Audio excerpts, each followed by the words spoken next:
My name is Jennifer O'Sullivan. I'm one of the teachers with Studio B. I'm filling in for the other Jen who had a prior commitment at this time. I am actually based in the Washington, D.C. area, so it's really fun for me to get to see all of y'all on screen and to practice with you in this way. It's something that is different. Even if it maybe isn't the most ideal way to practice yoga, it has its own special points, and being able to connect people from all over the world. Today we're going to be doing a yin yoga class. It's a passive practice. I know Jen has been doing some postures with you, so we're going to do more of a full class today.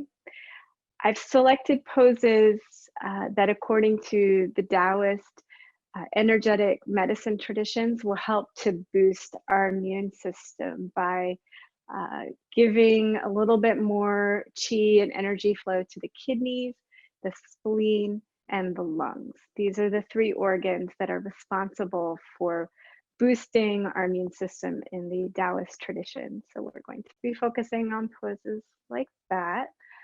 And I will also be guiding you through some mindfulness techniques while you're in the shapes. And one of the reasons why I like practicing mindfulness while doing yoga poses is it takes you from a really formalized seated practice into a more daily environment. So we can detach from our meditation practice having to be like this and start thinking of it as being something that we can plug in at different moments in our life. So when we take a different shape, we can start to practice mindfulness, and then we can start to then transfer that into daily life, washing dishes, chopping vegetables, walking outside, that kind of thing.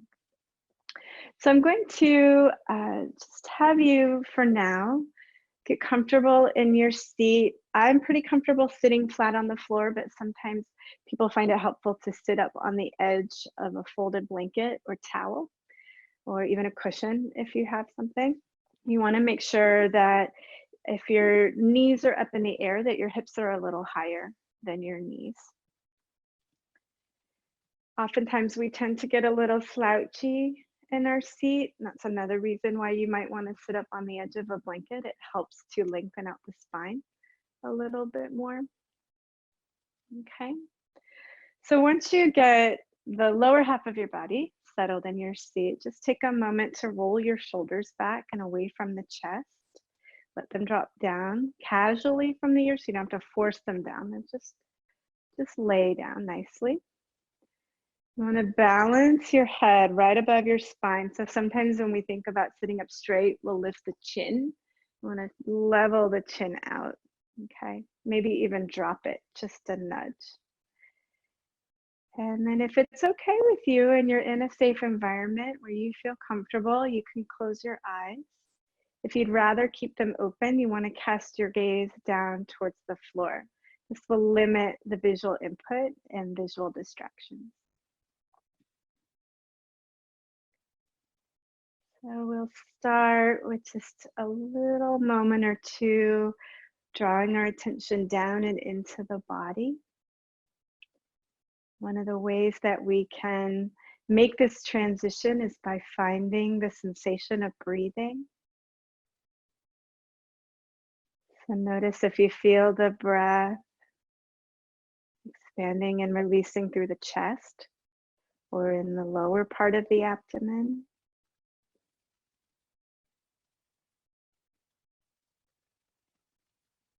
Notice how when you inhale, there's almost a lift all the way up through the spine. And when you exhale, a settling quality. It's as if you move like seagrass in the ocean, riding waves of breath.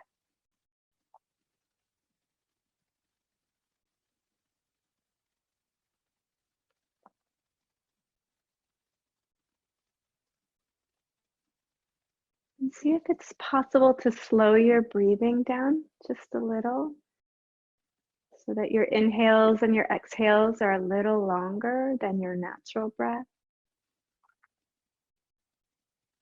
You don't need to make this strenuous. Doesn't have to be super long, just a little longer than normal.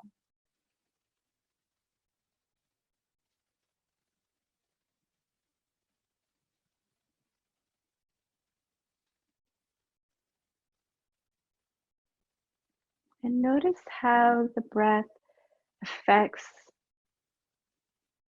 the feelings in your body. Maybe you start to sense a little bit of weight as your muscles relax.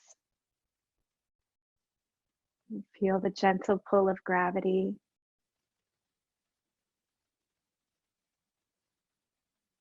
Maybe you feel a sense of calm wash through your heart and mind as things start to settle down a little bit.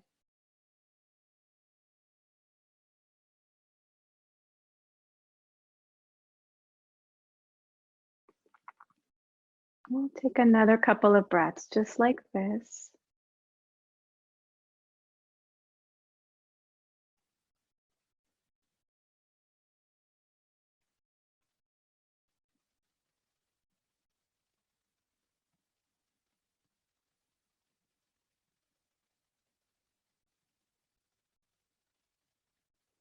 And then bring your hands together right in front of your chest. And take a moment to reflect on qualities that you would like to cultivate in your life. Maybe it's a sense of calm, compassion, curiosity, confidence, something else, contentment maybe.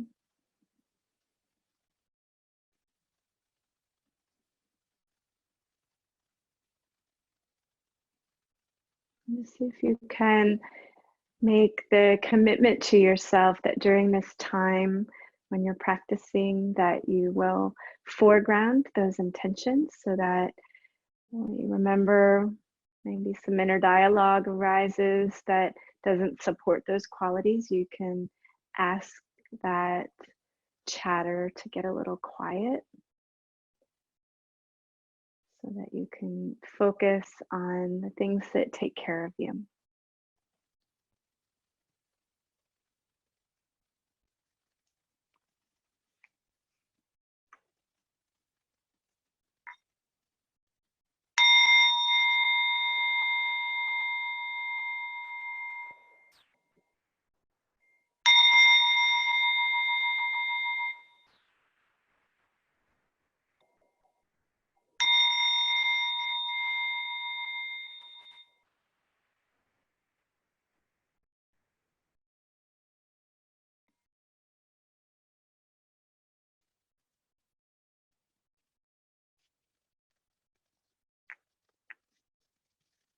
Okay, so our first pose this afternoon will be butterfly pose.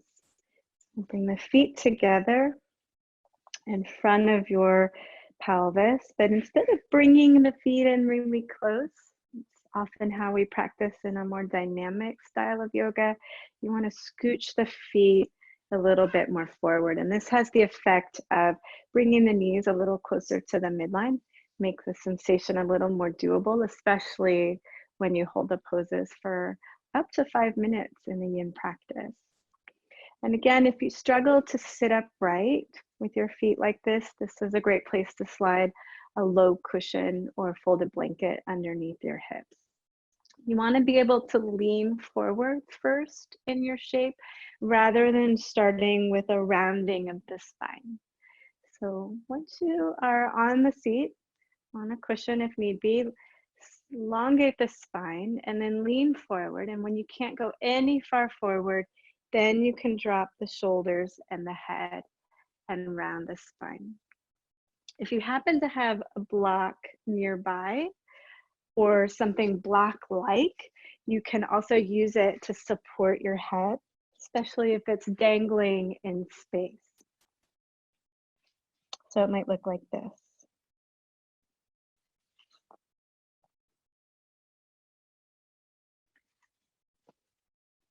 Now take your time to get cozy in this shape. It's a non-neutral position for the body, so you are likely to feel something.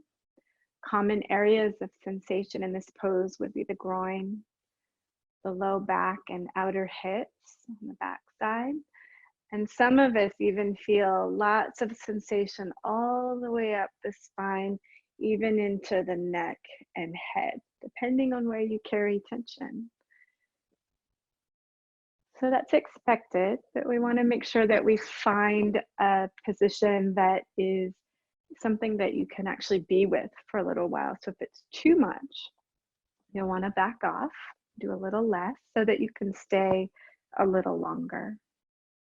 We would say that's the first principle of Yin Yoga, is finding the right position where it's interesting but manageable, something that you can sustain.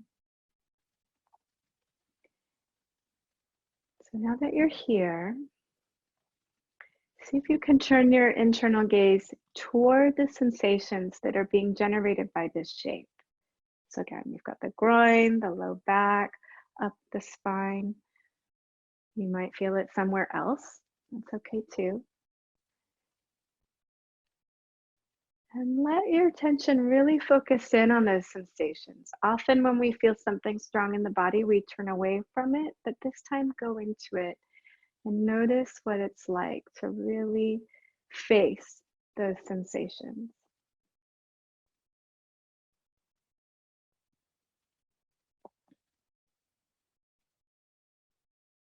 And then notice what else is happening in your body right now. So we widen the view. You might notice more sensations because of the shape, or there might be other things going on. Maybe rumbling tummy, something else. You can also notice things that are very neutral, like the temperature in the room, the feeling of the floor beneath you, clothing touching your skin, hair draped on your shoulders if you have long hair. And so just take in a wide variety of input through the doorway of touch, physical sensation. Just get a snapshot of what's happening right now in your body.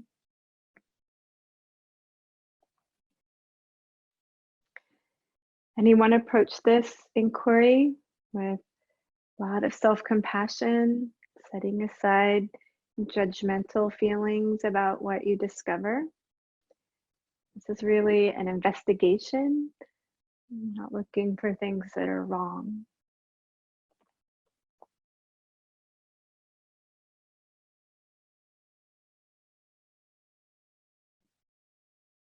And then taking that same compassionate, non-judgmental tone, now turn towards your heart center and notice the feeling tones that are present today.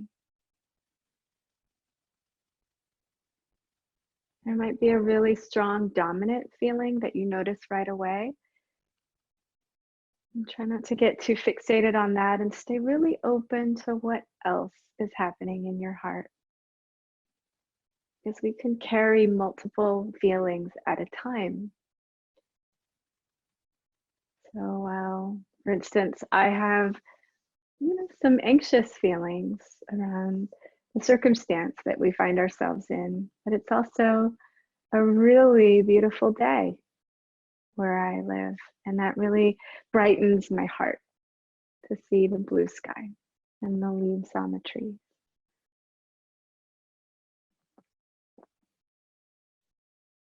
And similarly, we take this non-judgmental view and turn it towards the mind.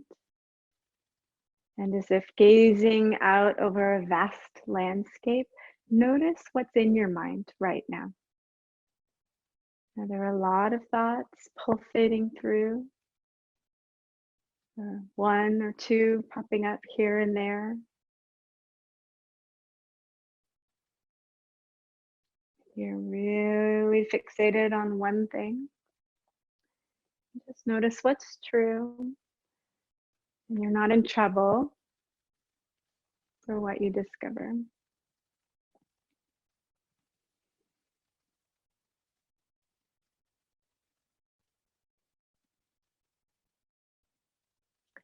And now bring your attention back to your breathing. And this time, see if you can find your breath lower down in the torso near your abdomen. And even though you're folding forward in this shape, see if you can feel a gentle pressure in the abdomen as you breathe in, and then a releasing of that pressure as you breathe out.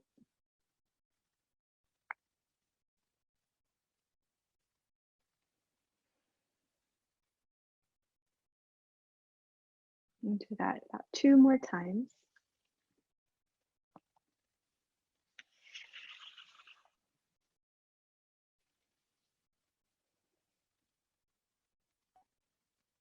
And then the next time you inhale, you want to slowly sit upright. You can stretch your legs out in front of you and lean back into your hands like you're sitting on a beach blanket. And settle into your shoulders and close your eyes. And just notice what it's like to leave that shape and how your body responds. Maybe there's a sense of relief, or maybe you felt like you could stay a little longer. Something else.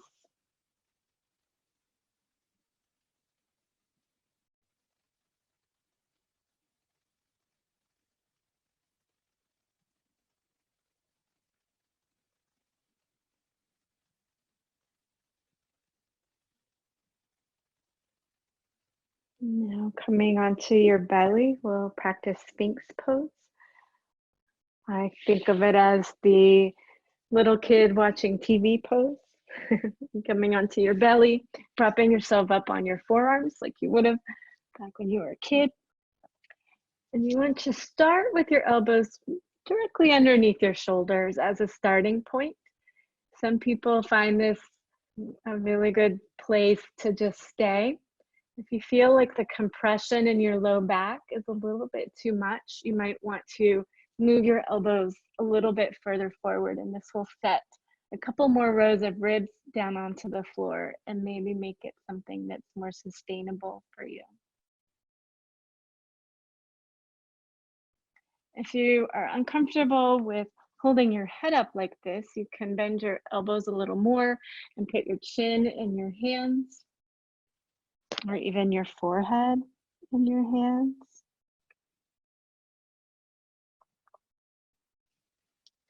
If you have lower back issues that you would like to protect, you might find it helpful to engage the abdomen a little bit, and kind of create a little container of support around your low back. And that might be something that you maintain the whole time, or after a few breaths, you can slowly relax those abdominal muscles.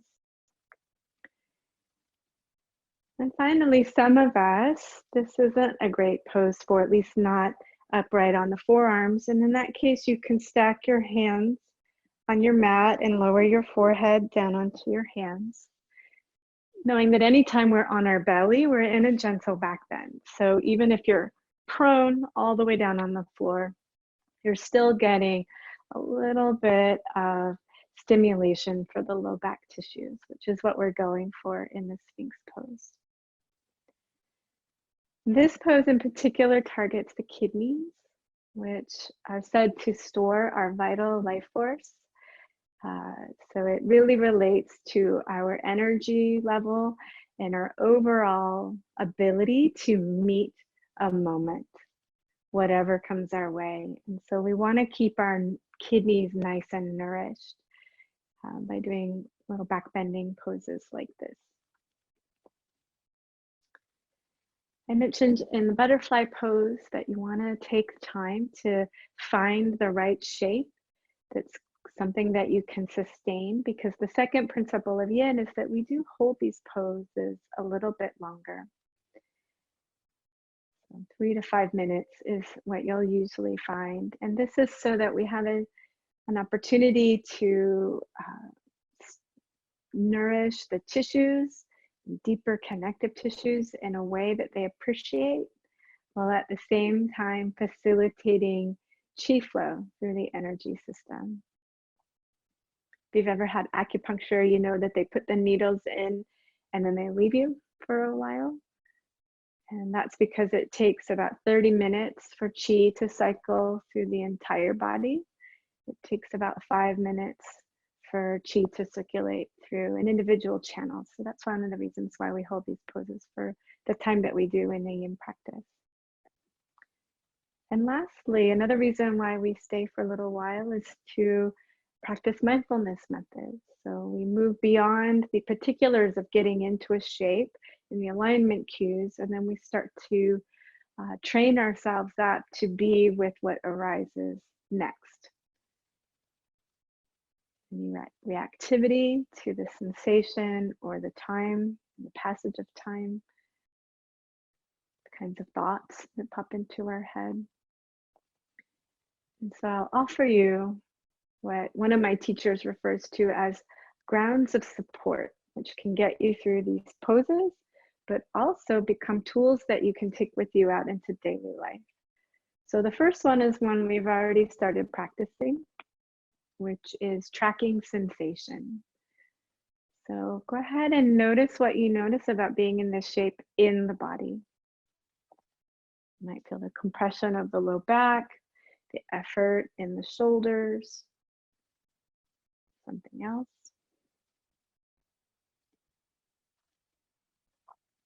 So I'll get quiet and give you an opportunity to just monitor the coming and going of physical sensation.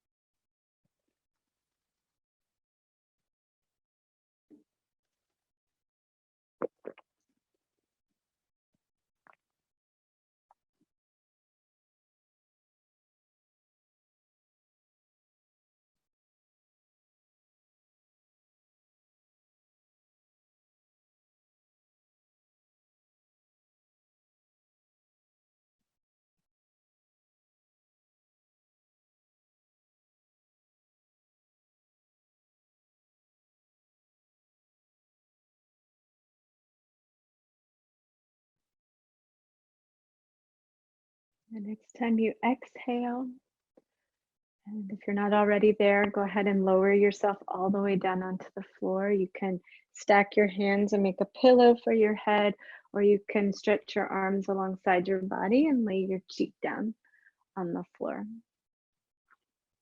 We'll take a moment to rest here and continue to track sensation, noticing now what it's like to exit that back bend shape.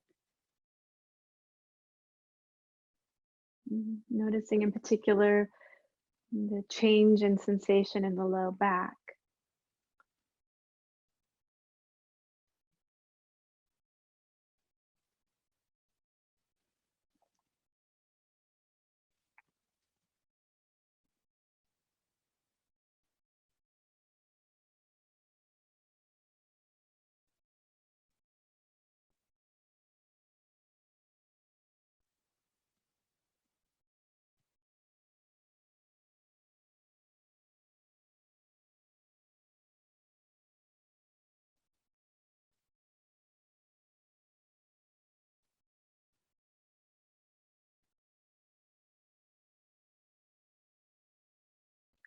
And then sliding your hands underneath your shoulders.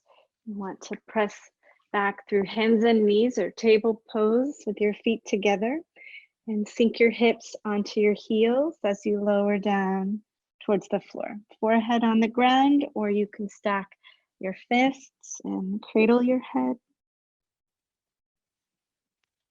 Child's pose, where you're now stretching the area of the low back that you were just previously compressing in the Sphinx pose. And so we get curious about that change in sensation.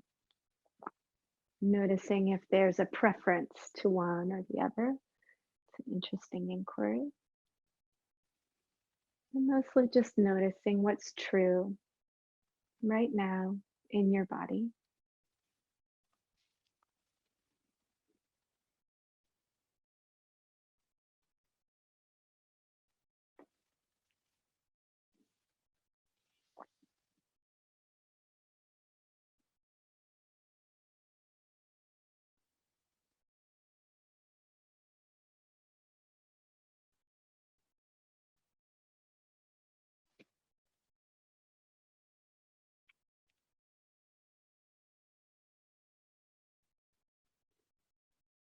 And then slowly pressing yourself back up to hands and knees.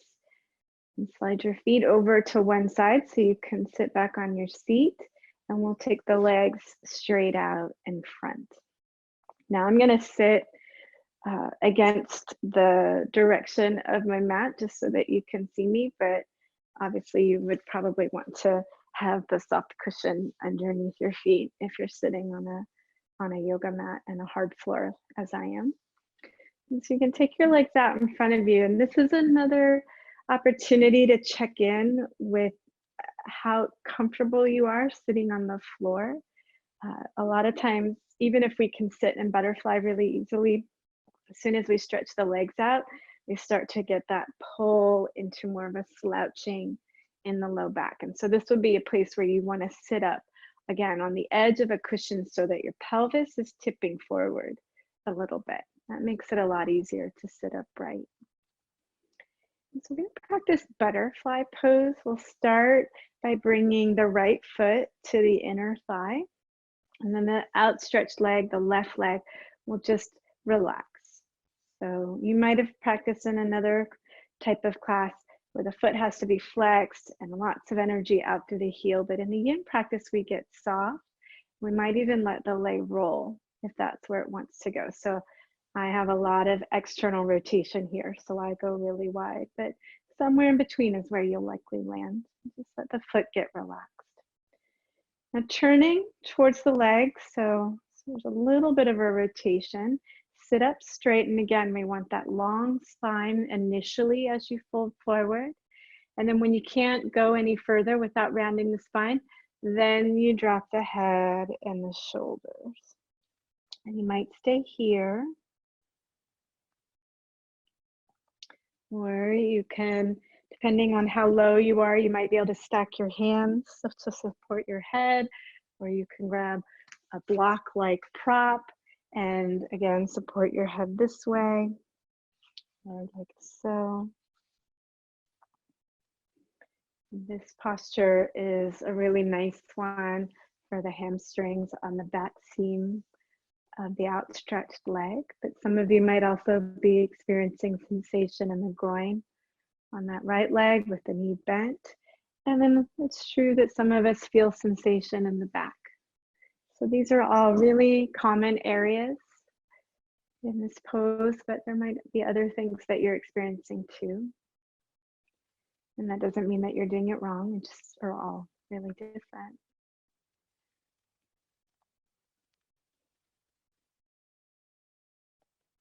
So I'll offer you another ground of support to help you in managing being in a long held shape, and that would be to slow the breath down.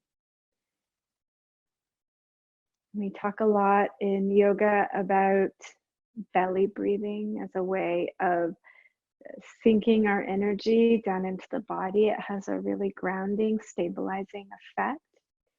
And then what we experience when our energy is really congested in the head. So when we breathe slowly, it has an effect on quieting the nervous system, bringing about that relaxation response, which is where we want to be if we want to maintain a healthy immune system. Bring it down.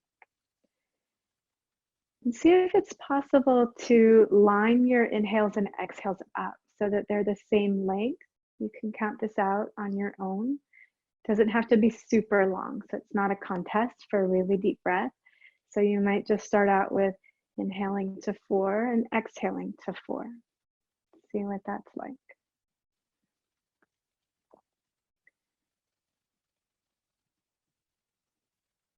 And if that feels really doable, see if it's possible to elongate the outgoing breath. So maybe your inhale is 4, but your outgoing breath is 6 or 7, eventually doubling it to 8. But it's really important that you honor what's doable for you in this moment and day to day, because a lot of people um, can generate a lot of stress around trying to breathe a certain way. So you want to keep it really well within your comfort zone. Otherwise, it undermines the benefit.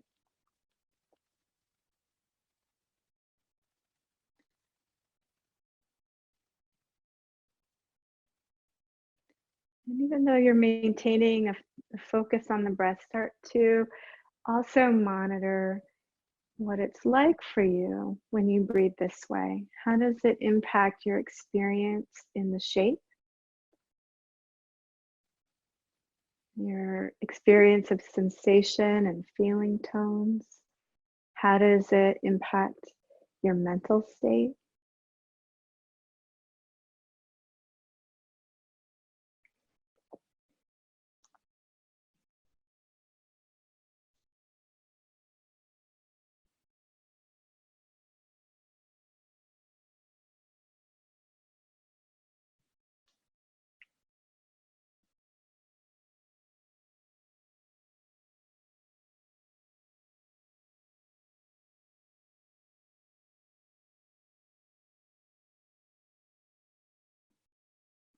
And if your mind has wandered off, if you've gotten distracted, that's okay.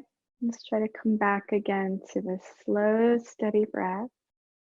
Maybe longer exhales if that feels okay for you.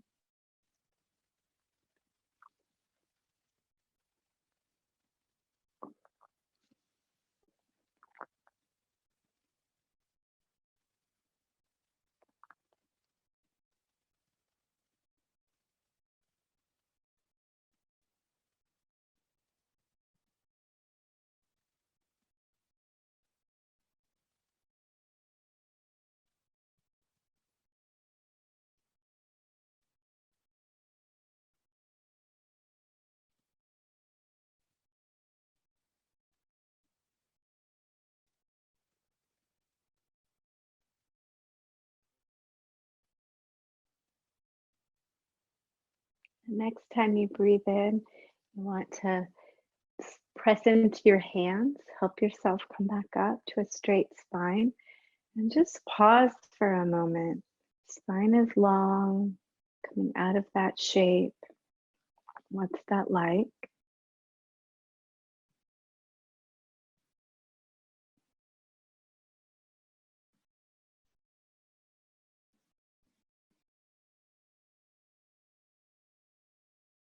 And then we'll stretch out the right leg and bring the left foot in. And it's okay if the leg drifts off the midline a little bit. That's fine. That typically has to do with how long your lower leg is. And so we turn again towards that outstretched leg, nice and relaxed. Long spine at first as you start the fold, and then allowing the head and shoulders to round the rest of the way down.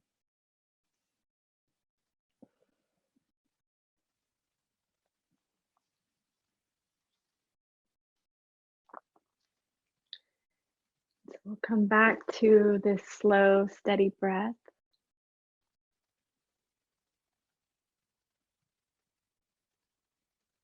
A second ground of support, very beneficial in helping you be in a pose like this for several minutes, but it's also something that you can incorporate into any uncomfortable situation out in the world. Nobody even has to know that you're doing it.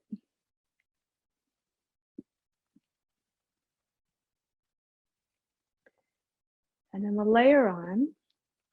Third ground of support is to center your experience of breathing in your lower abdomen. And so you're really feeling, it's not just the breath filling the body, but filling the belly. It's not always easy in a folded position, but do your best. And then a releasing as you breathe out.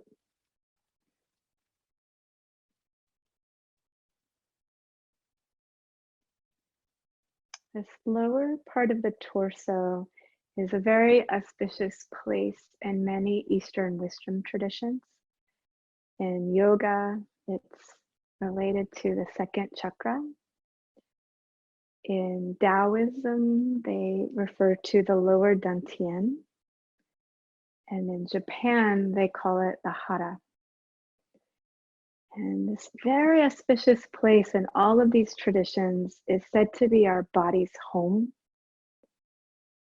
And so when we pull our attention down into the lower abdomen, it's like bringing ourselves back to home. And it relates to the grounding qualities of earth energy.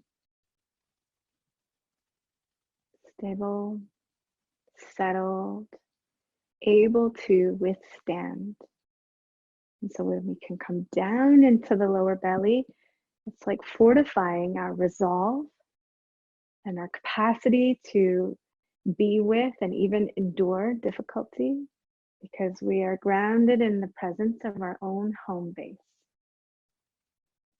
And so drop down and in, slow deep breaths in the belly.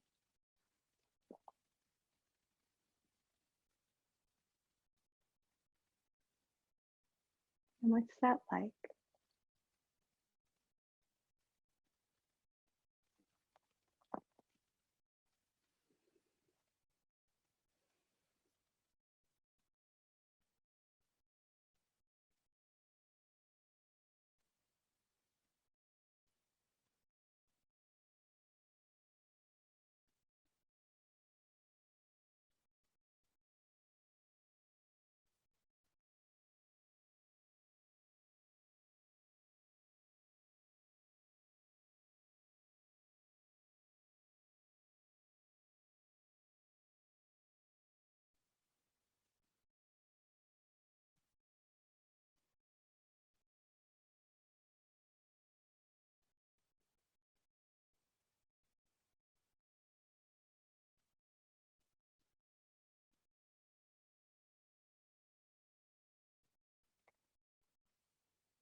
And next time you inhale, slowly sit upright. We'll pause again in that upright position and just notice the way that it affects us when we shift.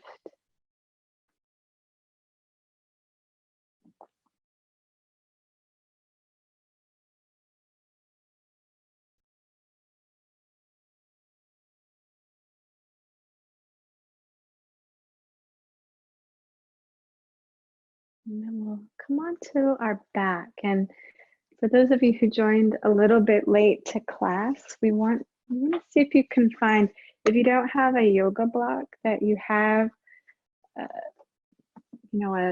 thickish paperback book, one that's a little bit bigger than your normal trade paperback, so something a little thick, or even for this pose, a firm cushion might also work.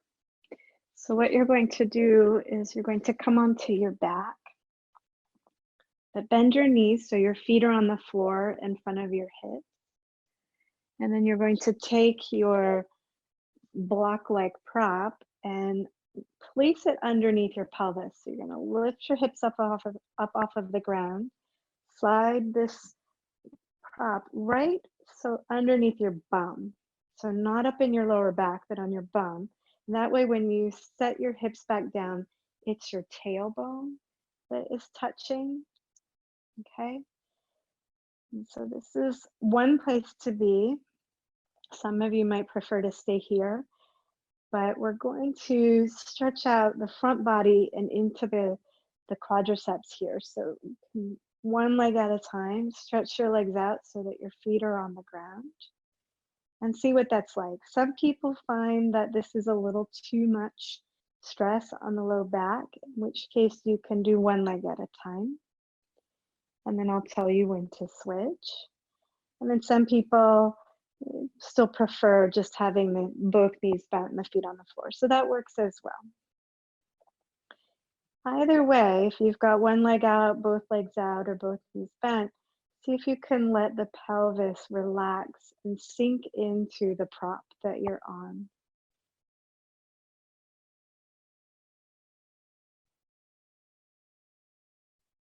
And what's that like?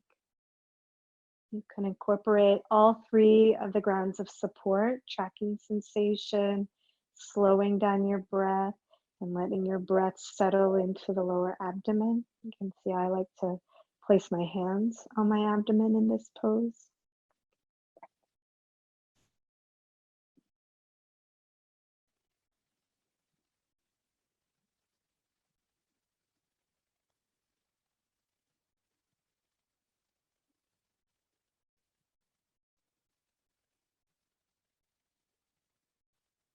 Just see if you can stay in your inner experience with the breath, with your body, with your feelings, resisting the urge to check out and start thinking about other things. And when that happens, you can remind yourself that this is important self-care for yourself, and taking time out to nourish your body, your heart, and your mind is very, very healing, especially in times of difficulty. Go ahead and switch, if you haven't already, to the other side.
And then go ahead and bend both knees and put your feet back on the floor. You're going to lift the hips off of the prop, slide it out of the way, and then lower the hips slowly back down. It's going to feel sometimes like the floor has moved further away. And then you can bring your knees into your chest and give yourself a squeeze. Maybe a gentle rocking side to side.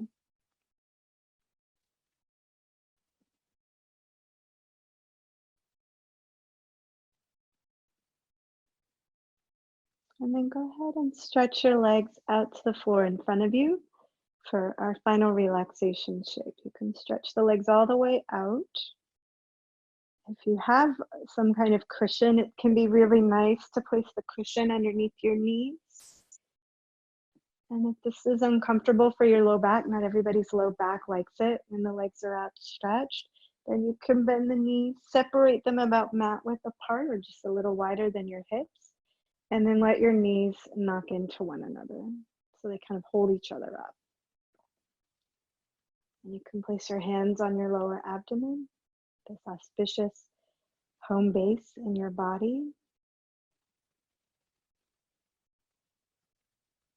And settle in for a few minutes of rest.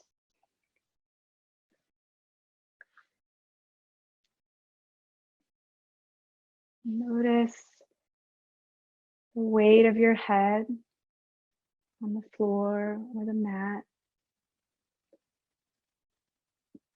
See if you can let go of any holding in the neck so the head feels heavier.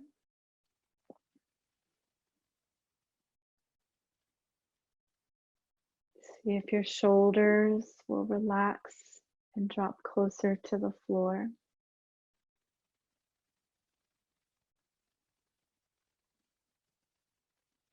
Release the weight of your legs into the floor.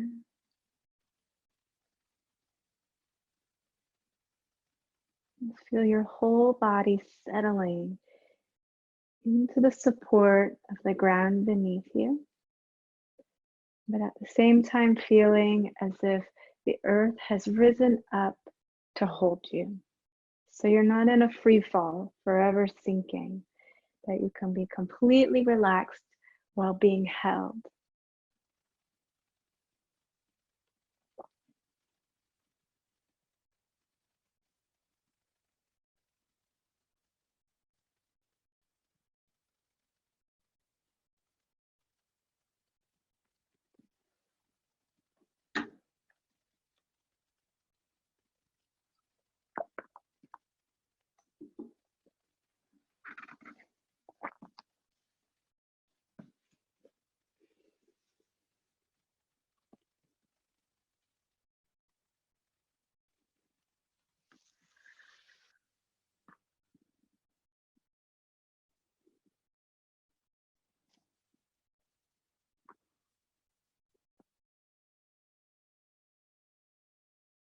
Let your breath be natural.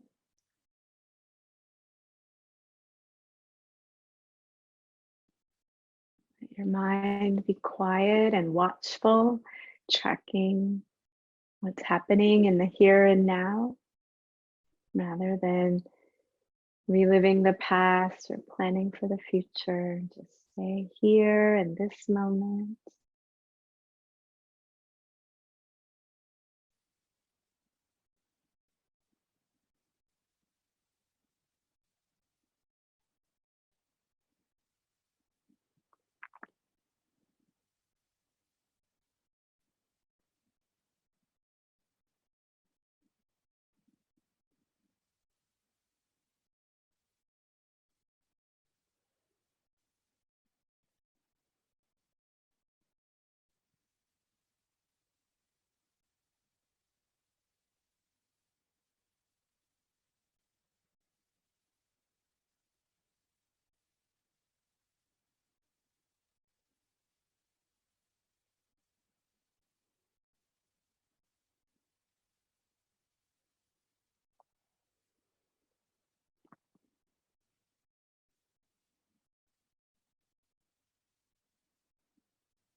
And now start to wiggle your fingers and toes, roll your wrists and ankles,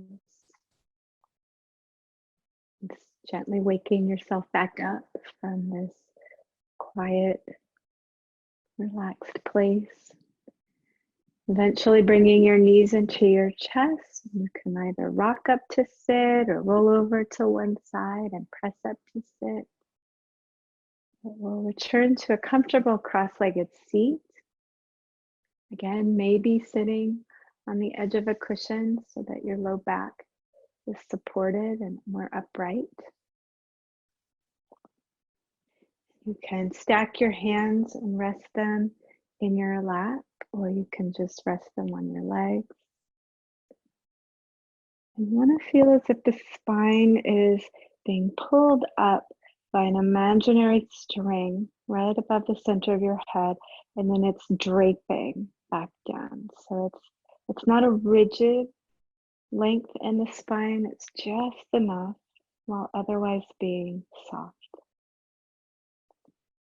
Shoulders are down, jaw is soft, eyes are closed or cast downward.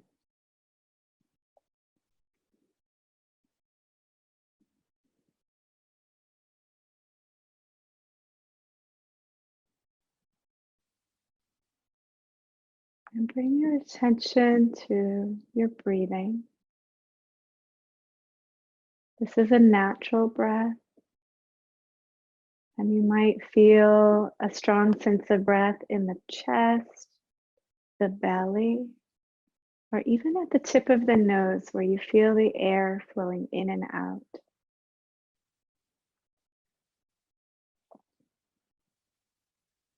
See if you can rest your attention on the place where you feel the breath the strongest. So it's really easy to watch the breath flow in and out.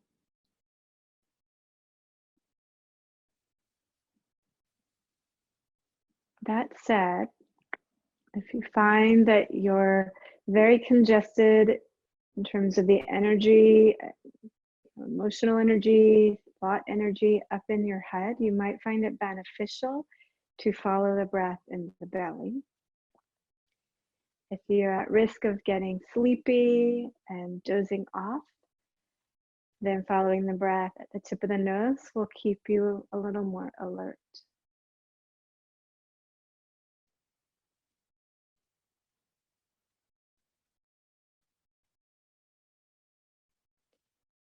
And you watch the breath flow in and out without intervening.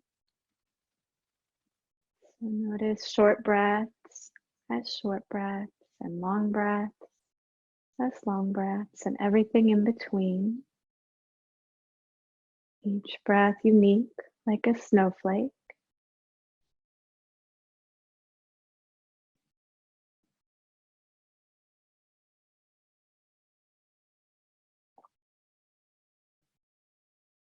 And we attempt to maintain a continuity of awareness, watching as the breath cycles in and out, this never-ending flow.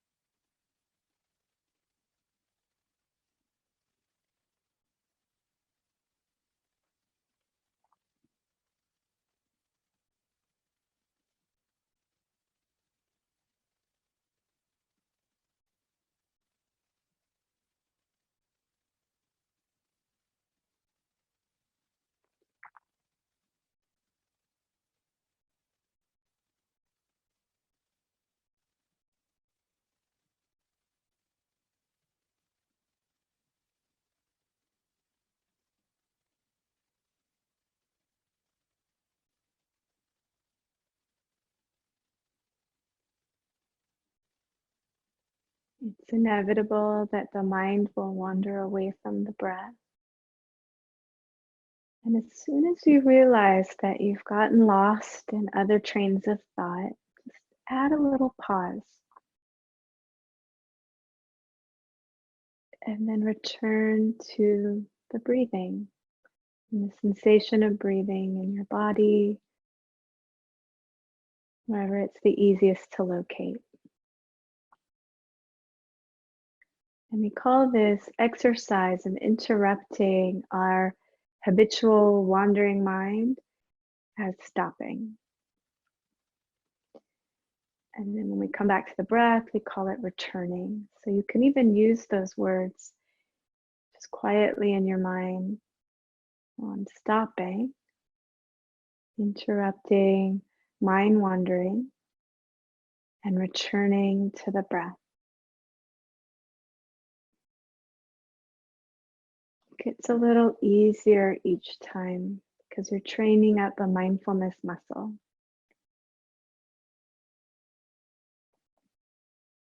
When you're not in trouble, when your mind wanders off, you just come back. That's all.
Just a little bit longer.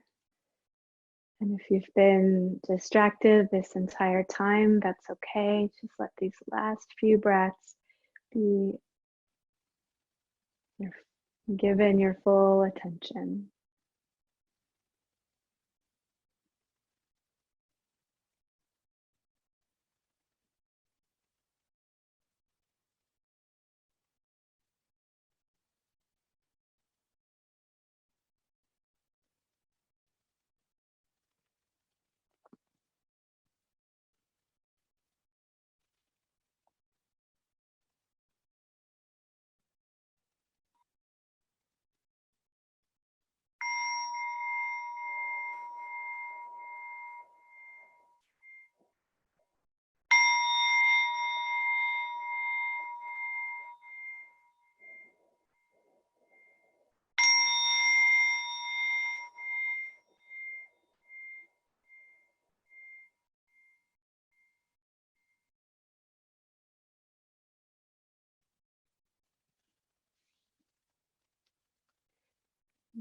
Thank you for letting me guide you today. And I hope that you have found this practice very beneficial and relaxing. You're welcome to turn your camera back on or unmute yourself if you have anything you want to ask or share with the group. Let's see if anybody is still here.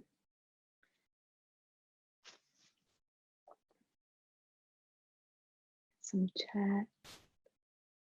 Oh, Rachel couldn't. Oh, okay. That's an old chat. Oh, you're welcome, Rachel. I'm glad you enjoyed. All right. Well, I'll perhaps see you again sometime soon. Until next time, may you be well. Thank you.